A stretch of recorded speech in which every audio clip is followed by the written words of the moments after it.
नमस्कार मित्रांनो, आपलं स्वागत आहे आपल्या आवडत्या युट्यूब चॅनलवर ज्याचं नाव आहे साहित्य संवाद। मित्रांनो, बीए भाग 3 ला मराठी साहित्य या विषयासाठी सेमिस्टर 5 आणि 6 साठी संकल्पना विचार हे पुस्तक अभ्यासक्रमात लागलेलं आहे। आपण सेमिस्टर 5 चा संकल्पना विचार या पुस्तकाचा अभ्यास केलेला आहे। याच पुस्तकातील शेवटचे 5 प्रकरण जे की कादंबरी, वाङ्मय आणि स्वरूप इथपासून सुरू होणारे शेवटचे 5 प्रकरण आपल्याला अभ्यासाला आहे सेमिस्टर 6 साठी। चला मित्रांनो, सेमिस्टर 6 ची आपण तयारी करून घेऊया आणि पहिलंच प्रकरण यामध्ये पाहूया, कादंबरी, स्वरूप आणि संकल्पना। कादंबरी कशी असते? मित्रांनो, तुम्ही कादंबरी अभ्यासलेली आहे, कदाचित धप कादंबरी तुम्हाला अभ्यासाला असेल, पानिपत कादंबरी तुम्ही अभ्यासलेली असेल किंवा हिंदू ही कादंबरी तुम्ही अभ्यासलेली असेल। अशा अनेक कादंबऱ्या आतापर्यंत मराठी साहित्याचे विद्यार्थी म्हणून तुम्ही कोणती ना कोणती कादंबरी अभ्यासलेली आहे, याचा मला पूर्ण विश्वास आहे। मित्रांनो, तुमच्या लक्षात आलं असेल, मग तुम्ही जेव्हा एखादी कथा वाचता आणि एखादी कादंबरी वाचता, या दोन मध्ये काय फरक आहे मग तुमच्या लक्षात येतं आणि तुम्हाला सहजच समजतं की कथा ही वेगळी असते आणि कादंबरी ही वेगळी असते। या वेगळ्या प्रकाराची चौकशी, वेगळ्या प्रकाराची माहिती आज आपण जाणून घेऊया, कादंबरी, संकल्पना आणि स्वरूप। मित्रांनो, कादंबरी म्हणजे काय असतं हो? तर कादंबरी हा जो वाङ्मय प्रकार आहे, हा मानवी मन आणि जीवनाचा वास्तवदर्शी आणि कलात्मक वेध घेणारा, अगदी कलात्मक अशा पद्धतीचा हा वाङ्मय प्रकार आहे, वास्तवदर्शी। मित्रांनो, साहित्य म्हणजे काय असतं? तर साहित्यामध्ये पूर्ण काल्पनिक नसतं। मग वास्तव असतं का? पूर्ण वास्तव सुद्धा नसतं। काल्पनिक आणि वास्तव या दोघांचा मिश्रण, या दोघांचं मिश्रण, आणि ते मिश्रण असं बेमालून असतं की पाण्यातून आपण ज्या पद्धतीने लवण मिळविता जळे काय उरले निराळे, म्हणजे पाण्यातून आपल्याला मीठ वेगळं काढता येत नाही, दुधामधून आपल्याला पाणी वेगळं काढता येत नाही, त्या पद्धतीने वास्तव आणि कल्पना दोघांचं संमिश्रण, बेमालून संमिश्रण असतं, म्हणजे साहित्य असतं। कादंबरी काय असते? कादंबरी ही सुद्धा मानवी जीवनाचा, मानवी मनाचा आणि मानवी जीवनाचा, वास्तवदर्शी जीवनाचा कलात्मक पद्धतीने घेतलेला वेध म्हणजे कादंबरी असते। मित्रांनो, कथा आणि कादंबरी यामध्ये तुम्ही फरक तुम्हाला पाहिला असेल। एक कथा ही छोटी असते आणि कथेनंतर मग येते लघु कादंबरी। ही लघु कादंबरीपेक्षा कादंबरीचा रूपबंध असतो, पण कादंबरीपेक्षा लघु कादंबरी किंवा कादंबरिका असं म्हटलं जाते, ती छोटी असते, आणि कादंबरी म्हटलं तर मोठी असते। साध्या भाषेमध्ये सांगायचं म्हणजे कादंबरी किती मोठी असते? तर कथा ही 2-4 पेजेसची, 10-12 पेजेसची किंवा जी.ए. कुलकर्णीची थोडी दीर्घ कथा असते। म्हणजे साधारणतः एवढ्या पुस्तकामध्ये 2-4 कथा बसेल अशा पद्धतीचं कथेचं रूप असतं। 100 पृष्ठ संख्यांच्या पुस्तकांमध्ये 2-4 कथा बसेल अशा पद्धतीची कथेचं रूप असतं, म्हणजे कथा ही छोटी असते। तुलनेमध्ये कादंबरी ही मोठी असते। मग किती मोठी असते? तर धग सारखी 100-150 पेजेसची कादंबरी किंवा हिंदू सारखी 300-400 पेजेसची कादंबरी अशी एवढी मोठी असते। कादंबरी मोठी का होते आणि कथा लहान का राहते? तर मित्रांनो, कथा जी आहे, कथा ही माणसाच्या जीवनातील, मानवी जीवनातील एखाद्या घटनेवर, एखाद्या प्रसंगावर किंवा व्यक्तीच्या जीवनातील एखाद्या प्रसंगावर कथा लिहिल्या जाते। जसं मित्रांनो, तुम्ही बीए फायनललाच 5व्या सेमिस्टरला प्राध्यापक डॉक्टर गजानन बनसोड यांची शिदोरी कथा ऐकली, वाचली, अभ्यासली आणि मार्क सुद्धा मिळवलेले आहे। आता शिदोरी कथा काय? तर प्राध्यापक डॉक्टर गजानन बनसोड हे जेव्हा अमरावतीला येतात आणि अमरावतीला आल्यानंतर त्यांच्या आईची खेड्यामध्ये होत असलेली घालमेल, आपल्या मुलासाठी तिळती तुटणारा जीव, या जीवाची होणारी घालमेल आणि त्यातून त्या जीवासाठी त्या आईचं, त्या मायेचं असलेलं प्रेम आणि त्या प्रेमातून त्यांनी आणलेली शिदोरी आणि त्या शिदोरीचं जे उपकार आहे ते उपकार फेडण्याची गजानन बनसोड यांची वृत्ती, सत्प्रवृत्ती, या सगळ्यांचा लेखाजोगा म्हणजे शिदोरी कादंबरी। मित्रांनो, माहित आहे, शिदोरी कादंबरी तुम्ही 3-4 पेजेसची आहे आणि ती एकाच दमामध्ये वाचलेली आहे। ती झाली कथा, म्हणजे डॉक्टर गजानन बनसोड यांच्या भल्या मोठ्या आयुष्यातील लहानशा प्रसंगावर एकाच प्रसंगावर गुंगलेलं कथानक म्हणजे कथा, म्हणून कथा ही छोटी असते. तर कादंबरी काय असते? कादंबरीचा आवाका मोठा असतो. कादंबरी म्हणजे एखाद्या व्यक्तीच्या संपूर्ण जीवनावर आधारलेलं कथानक म्हणजे कादंबरी, किंवा माणसाच्या आयुष्यातील भला मोठा पट, विस्तीर्ण असा पट कादंबरीमध्ये असतो. आणि मित्रांनो, कादंबरीमध्ये काय असतात? कादंबरीमध्ये अनेक पात्र असतात, विस्तृत असा घाट असतो, परिसर असतो, परीघ असतो, आणि अनेक पात्रांच्या अनुषंगाने गुंतागुंतीच्याच पद्धतीने ती कादंबरी पुढे पुढे सरकत असते. मुद्दा असा की कादंबरी ही मोठी असते, कोणापेक्षा? कथेपेक्षा. ठीक आहे मित्रांनो, आता कथा आणि कादंबरी हे दोनही कथात्मक प्रकार आहे, म्हणून तुम्हाला कथा आणि कादंबरी यामधला फरक सांगितला. आता तुमच्या लक्षात आलं असेल की कादंबरी ही मोठी असते. ओके, मोठी का असते? तर तिथे माणसाच्या आयुष्याचा एकतर संपूर्ण जीवनपट किंवा मोठा जीवनपट त्यामध्ये साकारलेला असतो. आणि जीवनपट साकारत असताना मित्रांनो, एखाद्या लहानशा प्रसंगामध्ये आपल्याला किती पात्र सोबत राहतील? 2, 4, 10 लोक. पण जेव्हा आयुष्य जगतो तेव्हा आयुष्यामध्ये कितीतरी पात्र आपल्या सोबत येतात. पहिल्या वर्गात होते ते मित्र निघून गेले, 10व्या वर्गातले मित्र दुसरे आले, लग्न झाले, लग्नानंतरचे सोयीसंबंध माणसं दुसरे आले, प्रदेश विस्तारला, संस्कृती विस्तारली, समाज बदलला, तिथली मानसिकता, माणसं बदलली. पहा मित्रांनो, आयुष्याचा विचार केला तर आयुष्याच्या या पटामध्ये अनेक माणसं आपल्याला भेटतात. त्या अनेक माणसांचं चित्रण कादंबरीमध्ये होत असतं, आणि म्हणून त्याचा परीघ हा मोठा होत असतो. ठीक आहे, कादंबरी ही कथेपेक्षा मोठी असते. मला असं वाटते की हा मुद्दा तुम्हाला पटलेला आहे. आता बघूया आपण की कादंबरी म्हणजे नेमकं काय. तर मित्रांनो, कादंबरी या मराठी शब्दाला इंग्रजीमध्ये नॉव्हेल असं म्हटलं जातं. ज्याचं इंग्रजी पक्का आहे त्याला माहित आहे की नॉव्हेल असं म्हटलं जातं. खरं म्हणजे कादंबरी हा काही फार पुरातन प्रकार नाही आहे, तो आधुनिक प्रकारच आहे, आणि हा पाश्चात्य देशामधून आलेला प्रकार आहे. पण ज्या पद्धतीने कादंबरीचा रूपबंध असतो, ज्या पद्धतीने कादंबरीचा आकृतीबंध असतो, ज्या पद्धतीने कादंबरीचे काही घटक असतात, ते सगळेचे सगळे घटक आपल्या भारतामधल्या स्मृतीस्थळामध्ये किंवा लीळाचरित्रामध्ये दिसत होते. आणि म्हणून आपल्याला असंही म्हणता येतं की कादंबरी हा जो प्रकार आहे त्या कादंबरीचे काही बीज आपल्या भारतीय साहित्य प्रकारामध्ये, मग लीळाचरित्र असेल, स्मृतीस्थळ असेल, यामध्ये दिसत होतं. त्यामुळे कादंबरी हा प्रकार आपल्याला नवीन नाही असंही आपल्याला म्हणता येतं. मित्रांनो, कादंबरी या वाङ्मय प्रकाराला कादंबरी हा शब्द कसा पडला? बरोबर ना, कादंबरी हा शब्द कसा पडला? तर त्याचाही एक इतिहास आहे मित्रांनो. खरं म्हणजे कादंबरी या वाङ्मय प्रकाराला इंग्रजीमध्ये नॉव्हेल असं म्हटलं जातं. आणि मग 1872 मध्ये काशीनाथ मराठे यांनी नॉव्हेल या इंग्रजी शब्दावरून नावल असा मराठी पर्यायी शब्द, कशाला? तर नॉव्हेल या इंग्रजी शब्दाला नावल असा काशीनाथ मराठे यांनी शब्द रुजवण्याचा प्रयत्न केला. मित्रांनो, आपण प्रयत्न रुजवण्याचा केला, पण तो रुजला पाहिजे ना. नावल हा नॉव्हेलसाठी जो पर्यायी शब्द मराठे यांनी दिला तो शब्द रुजला नाही, आणि मग त्याला कादंबरी असं आपण म्हणायला लागलो. आता कादंबरी का म्हणायला लागलो? तर मित्रांनो, 10व्या शतकामध्ये भारतामध्ये बाणभट्ट यांनी कादंबरी नावाचा एक ग्रंथ लिहिला. तो ग्रंथ कसा होता? तर ज्या पद्धतीने आधुनिक कादंबरी आहे त्यासारखा तो ग्रंथ होता, कादंबरी नावाचा. आणि त्या कादंबरी नावाच्या ग्रंथामध्ये कादंबरी नावाची एक नायिका सुद्धा होती. त्या नायिकेवरून आणि त्या ग्रंथनामावरून आणि त्या ग्रंथाच्या आणि आधुनिक कादंबरीच्या रूपातील साम्यावरून आपण याला कादंबरी असं म्हणायला लागलेलं आहे.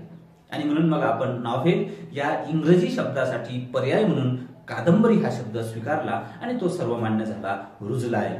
तेव्हापासून आपली मराठीमधील अशा रूपबंधाची, अशा आकृतिबंधाची जी काही लेखन आहे त्याला आपण कादंबरी म्हणायला लागलो. ठीक आहे मित्रांनो, तर अशा पद्धतीने कादंबरी हे ऐकले नाव पडलेलं आहे. आता दुसरा प्रश्न असा आहे की कादंबरी म्हणजे नेमकी काय? कादंबरीची व्याख्या काय? तर मित्रांनो, एकूणच साहित्याच्या संदर्भात असं आपल्याला म्हणता येईल की साहित्य आणि साहित्याच्या कोणत्याही प्रकाराची नेमकी अशी व्याख्या करता येत नाही. कारण साहित्य ही एक कला आहे, शब्दांच्या माध्यमातून व्यक्त होणारी ती कला आहे. सायन्स मधली व्याख्या करता येते, कारण सायन्स मध्ये सर्व ठिकाणी सारख्या पद्धतीचे अनुभव येत असतात.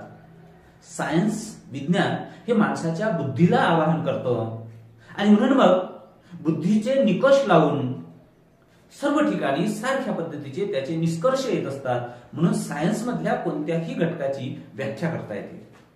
मात्र साहित्यामधल्या कोणत्याही घटकाची, कोणत्याही साहित्य प्रकाराची अचूक आणि अंतिम अशी व्याख्या करता येत नाही. का करता येत नाही? तर साहित्य हे माणसाच्या मनाशी संबंधित आहे आणि सर्वांना मन जरी सारखं असलं तरी त्या मनामधल्या भावना ह्या सर्वांच्या सारख्या नसतात. एकच प्रसंग कुणाला कसा भावतो तर कुणाला कसा भावतो हे भावनं प्रत्येकाचं वेगवेगळं असतं आणि म्हणून नेमकी अचूक आणि परिपूर्ण आणि अंतिम अशी साहित्याची अथवा कादंबरीची व्याख्या करता येत नाही. तरीही मग व्याख्या करता येत नाही, मग आपण असंच राहायचं का? नाही. कादंबरी हा वाङ्मय प्रकार कसा आहे याला सामावून घेणारी काही लोकांनी व्याख्या केलेली आहे. मित्रांनो, आपण ती व्याख्या पाहूया. त्या व्याख्येमध्ये असं म्हटलेलं आहे, बापट आणि गोडबोले यांनी कादंबरीची व्याख्या करताना म्हटलेलं आहे, सत्यसृष्टीच्या आधाराने काल्पनिक प्रतिसृष्टी निर्माण करून, सत्यसृष्टीच्या आधाराने काल्पनिक प्रतिसृष्टी निर्माण करून काल्पनिक पात्रांची स्वभावचित्रे व काही अंशी जीवित घटना यांचे गोष्टी रूपाने वर्णन करून कलानंदाची प्राप्त करून जीवनातील गुंतागुंतीच्या प्रश्नावर प्रकाश टाकणारा गद्य वाङ्मय म्हणजेच कादंबरी. मित्रांनो, काय म्हटलेलं आहे बापट आणि गोडबोले यांनी? तर सत्यसृष्टीच्या आधाराने, हे जी आपली परिस्थिती आहे, ही जी आपलं वातावरण आहे, ही जी आपली सृष्टी आहे, ही दिसते, जी दिसते ती सत्य आहे. सत्यसृष्टीच्या आधाराने साहित्यामध्ये कोणतंही साहित्य पूर्णतः काल्पनिक बाबींवर अवलंबून नसतं. सोप्या सोप्या भाषेमध्ये सांगायचं म्हणजे कल्पनेच्या आधारे किंवा वाऱ्यावर भारे बांधता येत नाही. भारे बांधण्यासाठी जमिनीचा आधार असावा लागतो. त्या पद्धतीने कोणत्याही गोष्टीला वास्तवाचा आधार असावा लागतो, ते वास्तव असावं लागतं आणि वास्तवाला घेऊन त्यामध्ये कल्पनेचे पंख मिसळून मग ती कलाकृती तयार करावी लागते. म्हणून बापट आणि गोडबोले काय म्हणतात? बापट आणि गोडबोले असं म्हणतात की सत्यसृष्टीच्या आधाराने काल्पनिक प्रतिसृष्टी निर्माण करून, काल्पनिक प्रतिसृष्टी, सत्यसृष्टीचा आधार आहे आणि त्या आधाराने काल्पनिक प्रतिसृष्टी निर्माण करून काल्पनिक पात्रांची स्वभावचित्रे, काल्पनिक पात्र. आता तुम्ही मित्रांनो बी ए फर्स्ट इयरला थँक यू मिस्टर ग्लाड नाटक हे वाचलेलं आहे, अभ्यासलेलं आहे. आता ग्लाड हा कधी काही जिवंत होता का हो? वीरभूषण पटनाईक नावाचा या पृथ्वीवर माणूस नव्हताच. पण काय होतं? पात्र काल्पनिक आहे, पण त्या पात्रामधलं जे वर्तन आहे ते सत्य आहे. ती सृष्टी सत्य आहे, सत्यसृष्टी आहे ती. हे वर्तन सत्यसृष्टीमधलं घेऊन, पात्र काल्पनिक ठेवून, त्यांची स्वभावचित्र ही सत्यसृष्टीमध्ये घेऊन, पात्रांचा अभिनय काल्पनिक ठेवून ते रंगवणं आणि लोकांचं मनोरंजन करणं आणि एक प्रतिसृष्टी निर्माण करणं म्हणजेच कादंबरी, याला असं आपण म्हणूया. आणि मग काही अंशी जीवित घटना यांचे गोष्टी रूपाने वर्णन करून, काही अंशी जे सत्य असतं ना ते सत्य जसे तसं आपल्याला सांगता येत नाही आणि ते कोणी ऐकतही नाही. आणि म्हणून आपण आज वांगे खायचे आहे असं जर म्हटलं, आपल्याला आज वांगे खायचे आहे म्हणजे मार्केटमधून वांगे आणून तसेच खातो का? नाही. तर मग काय करतो? त्या वांग्यांची आपण तशा पद्धतीने माल मसाला त्याची फोडणी देऊन त्याची भाजी करून आणि मग त्याचे वांग्याची भाजी खातो आपण. मित्रांनो, वांगे हे सत्य आहे, पण त्याला तशा पद्धतीने कलात्मक पद्धतीने बनवून जी भाजी तयार होते म्हणजे ते साहित्य आहे. अशा पद्धतीने सत्य, त्याच्यामध्ये काल्पनिकता मिसळून जे रसायन तयार होते त्याला कादंबरी असं आपल्याला म्हणता येतं. मित्रांनो, दुसरी कादंबरीची व्याख्या आपण पाहूया. कादंबरी म्हणजे प्रदीर्घ अवकाश असलेली, आशयसूत्रांचे अनेक पदर असलेली, विस्तृत संरचना मांडणारी, अनेक पात्रे असलेली साहित्य कृती म्हणजे कादंबरी. मित्रांनो, कादंबरीमध्ये काय आहे तर कादंबरीमध्ये अनेक पात्र आहेत, विस्तृत कथानक आहे, त्याचा वातावरणीय भाग विस्तृत आहे. अशा पद्धतीने घटना प्रसंग यांची रेलचेल असलेली म्हणजेच कादंबरी असं आपल्याला म्हणता येतं. मित्रांनो, कादंबरी म्हणजे काय हे आपल्याला समजलं असेल. आता कादंबरीचे हा मुद्दा अधिक समजून घेण्यासाठी आपण राग जाधव यांनी कादंबरीचे काही लक्षणं सांगितलेले आहे, ते लक्षणं पाहूया आपण. की कादंबरी काय असते, तर कादंबरी ही गद्य स्वरूपात असते. एक लक्षात ठेवायचं, कविता ही पद्य स्वरूपात असते, तर कादंबरी ही गद्य स्वरूपात असते. कादंबरीमध्ये विस्तार असतो, म्हणजे एकच गोष्ट ती विस्ताराने सांगितली जाते. विस्तार हा कादंबरीचा घटक आहे. त्यानंतर जीवनाचे चित्रण असते. कादंबरीमध्ये काय असते, तर एकूणच संपूर्ण जीवन किंवा जीवनाचा मोठा भाग त्यामध्ये आलेला असतो, म्हणजे जीवनाचं चित्रण असते कादंबरीमध्ये. आणखी काय असते, तर कादंबरीचा आवाका मोठा असतो. कारण आपल्याला माहिती आहे, एखाद्या माणसाचं जीवन व्यक्त करायचं आहे म्हणजे त्याला 60-70 वर्षाचा कालावधी आहे ना, तर 60-70 वर्षाचा कालावधी त्यामध्ये चित्रित करायचा आहे. म्हणून त्याचा आवाका जो मोठा आहे तो मोठा असतो, आवाका मोठा असतो. आणि त्यानंतर जीवनाचा सत्याभास असतो. सत्याभास मित्रांनो, जीवनाचा सत्याभास म्हणजे जीवन जे आहे ना, जसं आपण जगतो तसं जगलेलं नेमकं तेच जीवन साहित्यामध्ये कधीही येत नाही, तर साहित्यामध्ये त्याचा आभास येतो. मित्रांनो, आपण चित्रपट पाहतो, साधं उदाहरण आहे. आपण चित्रपट पाहतो आणि एखाद्या चित्रपटामध्ये एखादा खलनायक मरून जातो, त्याला मारला जातो.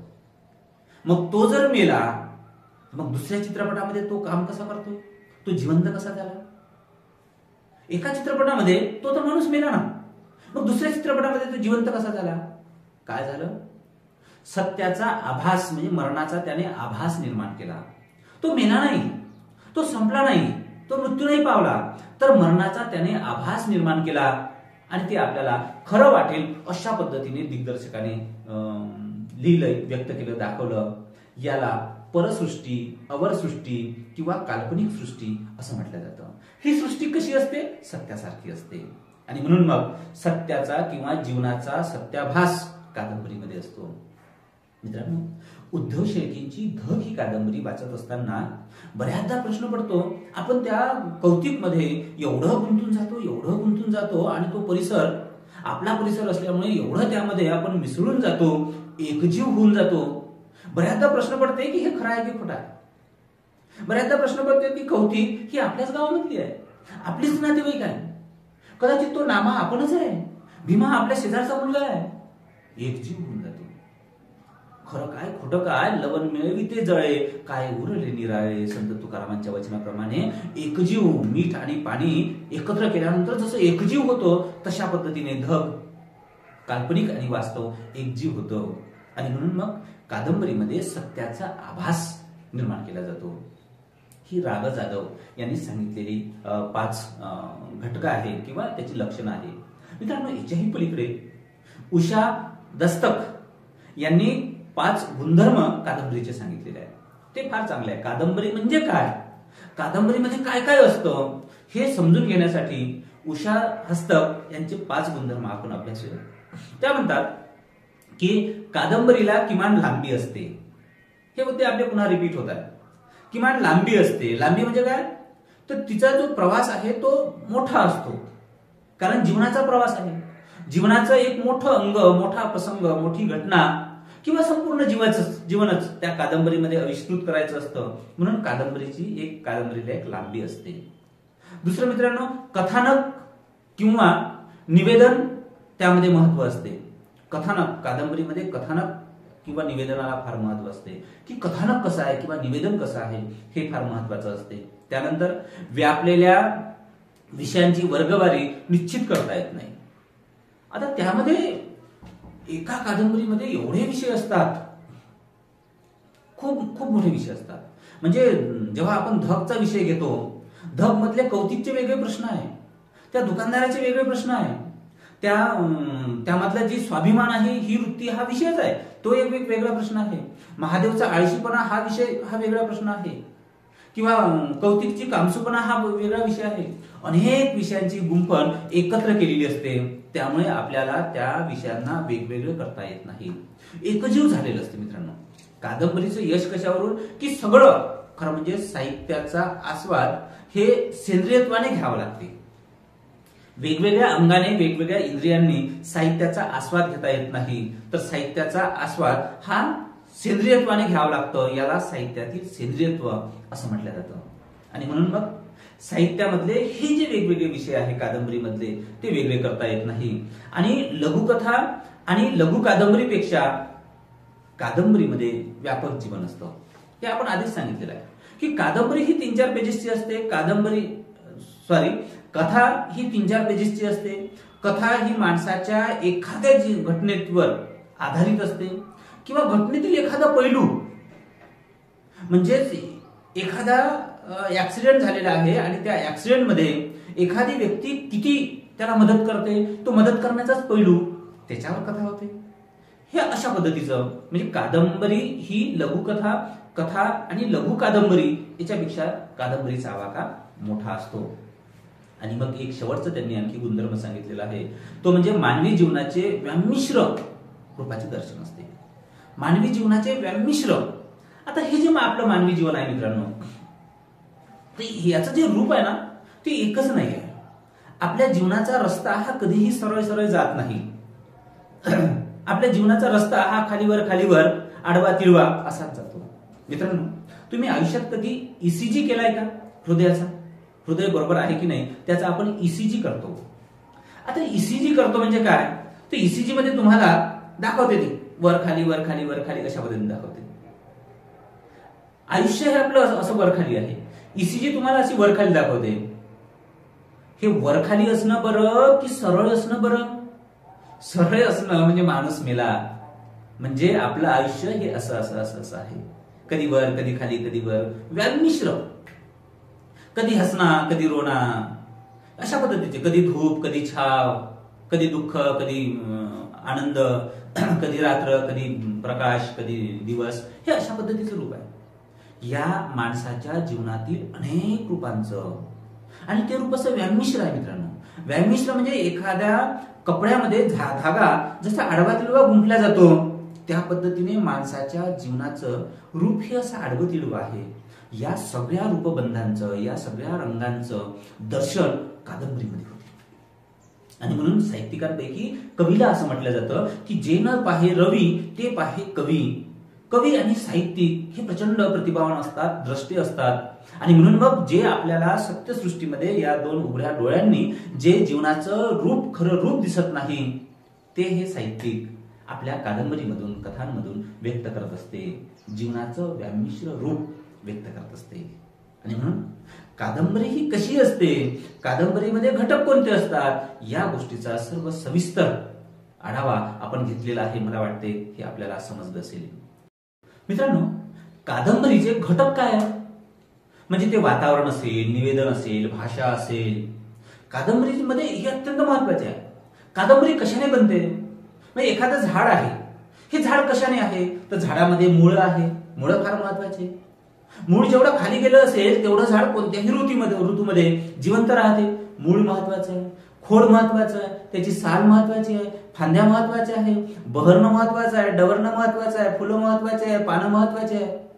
हे झाडाचे घटक आहे. त्याच पद्धतीने कादंबरीचे सुद्धा काही घटक आहेत. ते कादंबरीचे घटक आपण पुढल्या व्हिडिओमध्ये पाहू. तुर्तास धन्यवाद.